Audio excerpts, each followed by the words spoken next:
Nah, saat tadi saya sempat mention ya notice nih, saat bilang kalau misalkan investasi saham syariah itu halal gitu. Nah, Hmm. cuma kayaknya baru-baru ini juga nih, saat banyak sekali orang atau bahkan dari zaman zaman dahulu gitu ya, orang-orang masih banyak yang ada miskonsepsi kalau saham itu judi gitu. Bahkan saya Hmm. saya waktu itu mungkin Hmm. pertama kali kenal sama investasi, saat saya bilang ke orang Hmm. tua saya mulai interest nih sama investasi pasar modal, dan jawaban mereka pertama adalah, loh itu bukannya judi gitu. Nah, itu Hmm. saat gimana sih penjelasannya kok? Ini yang saya bilang salah satu stigma ya di antara stigma yang lain ya. Nanti mungkin kita eksplor lagi adalah bahwa transaksi saham itu ya transaksinya ya kita lihat ya itu dikategorikan sebagai judi.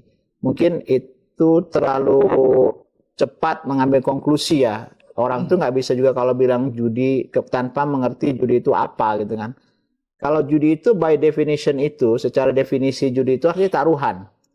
Taruhan itu berarti satu pihak, paling tidak taruh itu dua pihak yang bertaruh ya. Si A dan si B, dan dia bertaruh. Dalam pertaruhan itu pasti ada hasil. Hasilnya itu pasti salah satu menang, yang satu kalah. Jadi dalam pertaruhan itu nggak mungkin dua-duanya menang atau dua-duanya kalah. Pasti salah satu menang, salah satu kalah. Sehingga para ulama sepakat, para ulama kontemporer yang saya baca ya, bahwa nama judi itu selalu kalau yang menang itu konotasi matematika ininya lambang matematika kita adalah plus. Kemudian plus kalau dia menang 100 berarti kan dia plus 100 notasi matematikanya. Kalau yang kalah itu minus 100. Kalau jumlah itu pasti jadi nol. Sehingga para ulama kontemporer, scholar kontemporer ya, menyatakan kalau judi itu pasti zero sum. Kalau jumlahin pasti zero sum. Dalam berbagai bentuk permainan boleh, tebak-tebakan boleh, atau bentuk yang lainnya yang sifatnya taruhan. Jadi ada yang menang, ada yang kalah. Sehingga itulah esensi daripada judi. Jadi zero sum game. Jadi kalau bahasa Inggris itu yang the winner, saya bilang the winner takes from the loser. Jadi yang menang ini selalu ngambil dari yang kalah. Jadi kalau saham gimana nih Pak Kani? Kalau saham sebenarnya nggak begitu. Karena kalau seorang memutuskan untuk beli saham setelah dianalisa, jadi yang saya tegaskan nih ke sahabat IDX nih, saham itu dimulai dengan fundamental, nggak bisa nggak.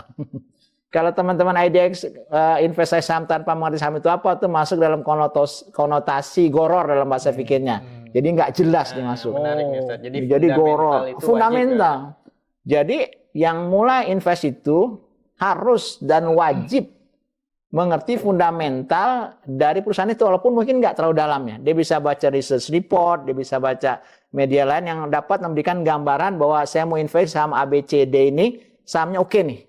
Menurut kata misalnya analis ekuitasnya begitu. Sehingga dia bisa invest, oh perusahaannya ini, bergerak bidang ini, oh rasio keuangannya oke, kemudian tingkat penghasilannya bagus.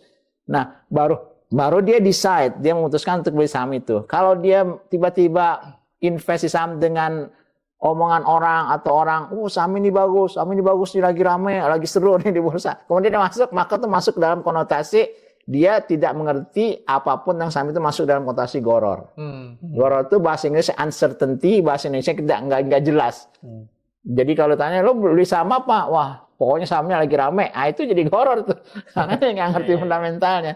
Jadi perlu digarisbawahi tadi yang tadi wajib mengetahui fundamental perusahaannya tuh, sahabat Islamik. Betul. Makanya paling tidak kita mengerti walaupun kita nggak perlu dalam sekali, tapi kita pernah baca research report, kita pernah baca reportnya dan kita yakini oh saham ini analis beberapa analis bilang nih rekomendasi bagus nih, saya masuk. Nah, itu berarti dia udah menghilangkan goror gitu loh. Nah, yang penting tahu barangnya apa gitu. Karena kita pun beli barang pasti harus tahu ya. Betul, ini apa, benar. Betul. Istilahnya tuh beli kucing dalam karung ya. Nah, itu kan masuk sebagai goror. Jadi memang goror itu secara fikih yang paling utama ya dua hal. Kita tidak mengerti kualitasnya dan kita tidak jelas kuantitasnya. Sehingga ada satu lagi penyerahannya jadi nggak jelas juga, itu masuk goror juga. Tapi dua hal dari quality dan quantity itu kalau nggak jelas maka itu jadi goror. Jadi you have to know the quality of the shares that you want to buy gitu. Kalau saham dari penyerahan jelas ya. Oh itu jelas. Kalau kuantitas pun jelas. Berapa lot muncul di aplikasinya. Betul. Tinggal kualitasnya aja ya. Kualitas. Yang jadi PR. Fundamentalnya tadi penting banget. Itu garis bawah, bold, itu semua underline tuh. Jadi kalau masuk ke ini nih Mas Ari, Mas Wildan, kalau masuk ke rukun akad tadi, kan rukun akadnya masuk di bursa efek itu jual beli. Pertama jual beli itu rukun akad pertama ada penjual pembeli. Di bursa itu udah jelas terpampang penjualnya kelihatan tuh ordernya walaupun nggak tahu siapanya ya.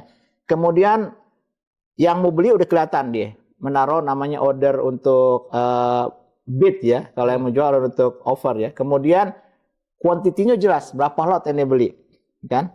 Sahamnya udah jelas. Saham apa? Pasti pertama yang diinput kan saham dulu. Kemudian tadi penyerahan itu lebih keren lagi. Di bursa itu nggak pernah ada gagal sah atau gagal bayar. Karena ada mekanisme yang menjamin itu terjadi. Jadi ini yang mungkin orang nggak tahu. Apalagi kalau ngomong misalnya di bursa itu nggak ada penyerahan. Salah. Karena penyerahannya sekarang sifatnya elektronik. Tapi terjadi dengan sifat penyerahan secara elektronik. Gitu. Kayak beli pulsa kan kita beli pulsa kelihatan gitu kan. Contoh. Tapi kan masuk ke nomor kita gitu kan. Kalau mungkin orang dulu itu bingung kali kalau orang beli listrik itu sekarang pakai token kan bingung juga tuh tokennya. Padahal itu kan barangnya nggak ada. Tapi kalau kita waktu masukin ke trafonya di rumah itu kan ke meteran, udah masukin, cocok, enter, listriknya nambah. Atau kita udah mesen pulsa nih ya, tiba-tiba pulsanya 0, pulsa Anda habis, harap tambah, kita udah beli gitu kan, kita bisa nelfon lagi. Itu kan sesuatu yang sebenarnya secara nyata tuh ada, tapi kita nggak bisa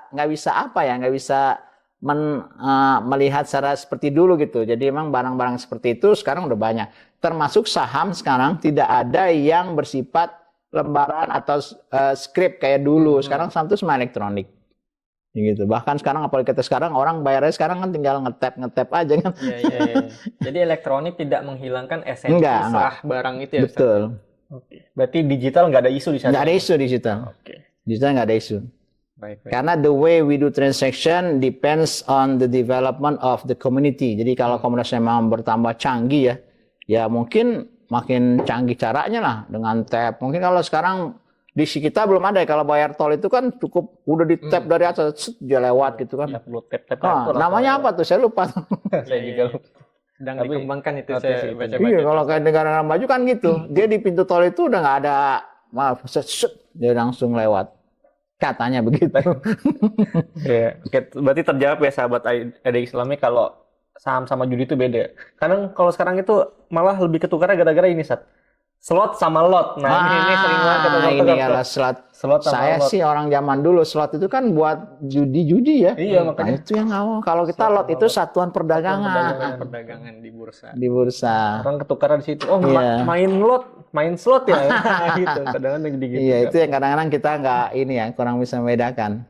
Saya kira sih anak muda sekarang ya, generasi sekarang tuh cukup aware ya tentang saham. Dan yang menarik, anak muda sekarang tuh tingkat ingin tahunya tuh tinggi. Jadi kalau dia memang something yang dia ingin tahu, dia langsung digging kan. Dengan media sekarang sebar lengkap, ya dia bisa nyari dalam berbagai sumber ya. Jadi sumbernya juga.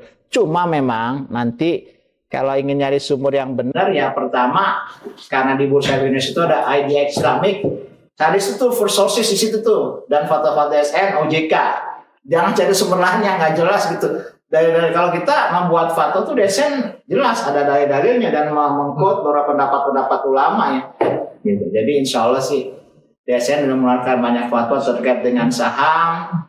Mudah-mudahan ini menjadi dasar buat teman-teman. Wabil khusus kalau buat trading di Bursa Efek Indonesia tuh Mas Ari kan bursa dimajukan dulu tahun 2011 tuh. Fatwa tentang trading di pasar reguler ya, pasar reguler ya. Itu udah keluar fatwanya nomor 80 tahun 2011. Jadi buat teman-teman sahabat IDX kalau ingin tahu gimana saham itu ditransaksikan, lihat fatwa itu. Jadi kita belajar lagi, lihat dalil-dalilnya, kemudian kita bisa juga menerapkannya dengan baik pada saat kita melakukan investasi di saham. Siap, terima kasih. Termasuk akadnya di situ juga. Jelas nih. Nggak salah. Kalau judi kan akadnya apa ya? Akadnya itu ya udah judi lah ya, udah akad judi ya ini bertaruh ya, qimar gitu pertaruhan. Sementara kalau di saham akadnya jual beli ya, jual beli. Sempat mencari. Kalau orang beli kemudian dia untung itu bukan zero sum game karena keuntungan dia bukan kerugian orang lain. Tapi orang yang beli itu mempunyai prediksi dari bacaannya harga saham itu masih akan memberikan potensi keuntungan buat dia. Ini buat dia sih oke. Menarik Ustadz. Jadi 2 poin yang saya tangkap Ustadz. Yang pertama, fundamental perusahaan buat seorang investor saham, trader saham itu penting banget. Jadi harus diketahui. Yang pertama. Yang kedua, akadnya jual beli. Ini bukan zero sum game. Keuntungan yang kita peroleh bukan bersumber dari kerugian orang lain. Betul. Beda dengan kalau kita taruhan ya, kalau teman-teman taruhan judi bola tuh di rumah gitu kan. Atau yang kalah apa yang menang tuh Mas Ari itu. Nah itu di saham nggak begitu, apalagi saham syariah. Di saham tidak begitu, jadi mekanisme di bursa itu bukan zero sum game, teman-teman sekalian. Nah, Ustadz, stigma pertama tadi judi. Ada stigma lain nggak, Ustadz, yang biasa Ustadz temui kalau betul. ke masyarakat gitu? Ini juga menarik nih Mas Ari, Mas Wildan nih, karena saham itu wabil khususnya transaksi di Bursa Efek Indonesia itu sering distigmakan dengan yang disebut dengan spekulasi. Nah, ini juga harus waspada nih. Jadi spekulasi itu kalau kita baca bahasa Inggris kan speculation ya. Speculation itu apa sih gitu? Speculation itu adalah secara definisi kalau kita lihat secara bisnis, ini definisi dari yang nggak ikutin definisi yang benar ya. Jadi spekulasi itu pada satu kondisi apapun, kalau mas saya ya, ini kalau saya bisa definisikan secara bebas ya, kita mengambil keputusan ya, para sahabat IDX nih, tanpa dilengkapi data yang memadai. Jadi kita buat decision, kita buat keputusan, tapi kita nggak punya data yang memadai. Datanya tuh nggak lengkap, nggak akurat, bahkan sangat sedikit. Nah itu berarti we're doing speculation. Tapi kalau kita udah belajarin sahamnya, udah belajarin fundamentalnya, kemudian kita decide untuk beli, kita siap untuk invest, maka itu nggak spekulasi lagi sama saya. Makanya saya bilang tadi, fundamental menjadi sesuatu yang penting untuk dipelajari pada sahabat IDX. Jadi jangan sampai nanti kita invest di saham, tapi ternyata we are doing speculation gitu loh. Kita melakukan spekulasi karena nggak jelas sahamnya, masuk saham-saham yang rame, kemudian pokoknya kalau ditanya lo beli saham apa? Pokoknya beli aja lagi rame. Nah, itu masuk spekulasi karena kita tanpa dibekali dengan data yang cukup memadai. Jadi kalau bahasa di bisnisnya itu datanya itu memadai, itu bahasa Inggris itu adequate. Adequate itu memadai, bisa berbeda antara orang satu dan orang lain. Jadi kalau kita data memadai itu bisa jadi antar si A dengan si B itu dalam membaca analis report bisa jadi si A lebih cepat karena dia udah paham. Dan dia membaca cepat buat dia memadai sehingga dia bisa membuat keputusan. Tapi buat si B mungkin dia agak lama pelajari, terus mungkin dia harus memadai itu harus mungkin jangka waktu membaca reportnya lebih lama. Yang jelas memang fundamental menjadi keharusan, karena itulah konsepsi kita berinvestasi tidak dilakukan secara spekulasi. Ya di situ menyangkut juga goror, di situ ada ketidakjelasannya. Dan kita, kalau orang bilang sih untung-untungan, tapi kalau bilang spekulasi itu apa sih untung-untungan, itu nggak jelas juga. Untung-untungan itu adalah kalau kita membuat keputusan tanpa datanya itu lengkap gitu, itu kita untung-untungan. Gitu. Jadi kita kayak lompat gitu ya, lompat di kolam nih untung-untungan, kalau dalam gua kelelep, kalau nggak dalam gua nah, itu kan nggak boleh juga. Harus lihat benar-benar secara seksama. Gitu Mas Ari. Jadi mungkin keywordnya yang saya tangkap Ustadz, adequate information. Adequate, betul. Dan itu bisa beda-beda untuk setiap orang. Buat orang yang udah jadi investor selama 10 tahun, informasi yang adequate itu standarnya begini. Tapi buat orang yang baru investasi selama sebulan, akan lebih banyak informasi yang dibutuhkan gitu. Dan itu juga real case, Ustadz. Saya juga beberapa teman juga yang sudah jadi investor lama, kadang dia membaca laporan keuangan sedikit aja dia udah tahu ini worth to invest atau enggak gitu. Iya, betul sekali. Dan teman yang lain yang baru mulai belajar investasi saham, dia butuh mencerna informasi itu, ini laporan keuangan ini bicara apa gitu kan. Karena baru terekspos dengan laporan keuangan, jadi beda pengalaman berbicara lah Ustaz ya. Iya. Jadi kuncinya sahabat ADX Islamic, adequate information. Dan itu berlaku nggak cuma untuk investor ya Ustaz, untuk trader pun juga. Saya kira ya. Jadi memang dalam masuk itu kan mau trader mau investor, sebenarnya syariah tuh kalau kita baca fatwa DSN yang mungkin salah satu juga merujuk pada fatwa dari AOIV ya, memang dua hal, bahwa investasi itu boleh sebagai trader, yaitu dengan jual beli karena kenaikan harga dalam waktu yang tidak terlalu lama, bisa juga sebagai investor yang time horizon-nya agak panjang untuk mendapatkan dividen segala macam, kenaikan harga saham dalam jangka panjang. itu secara fikih itu dua-duanya dibenarkan. Dua-duanya. Jadi mau sebagai trader, mau sebagai investor boleh. Yang penting kan adalah konsep trader itu berarti kan si teman-teman sahabat IDX itu harus beli sahamnya dulu. Karena nggak boleh secara fikih itu kalau kita melakukan namanya short selling nih Mas Ari. Yang kalau kita lihat di Fatwa 80 itu ada namanya istilah short selling yang diharamkan. Apa tuh short selling? Short selling itu kalau kita nggak punya saham, tapi kita ngasih order jual. Kita jual duluan. Dengan analisis yang memang sifatnya agak spekulatif. Jadi tebak-tebakan itu tadi kayak untung-untungan. Jadi lihat nih kalau bursa nanti turun nih, bagus nih kalau kita jual dulu. Berarti waktu bursa turun baru kita beli di bawah. Padahal dia nggak punya sahamnya. Nah itu namanya short selling. Bahasa fikihnya beul ma'dum ya, menjual sesuatu yang dia nggak miliki. Jadi itu yang dilarang. Tapi kalau dia sudah beli kemudian naik dia jual, maka itu secara fikih nggak masalah. Nggak dilarang dan itu di-endorse oleh para ulama dan itu di-endorse oleh DSN lewat fatwa nomor 80 itu Mas Ari. Ya beli dulu baru jual. Nah, betul. Jadi jangan jual baru Jual beli dulu, ya. jangan. Itu dia nunggu market turun kan baru dibeli di bawah kan. Itu kan agak ini juga tuh untung-untungan ya, spekulasi itu namanya. Iya. Gitu. Karena di akad jual beli kan juga jelas ya Ustaz ya harus ada barangnya dulu kan. Barangnya Baru dulu harus jual ada, belinya baru betul itu betul.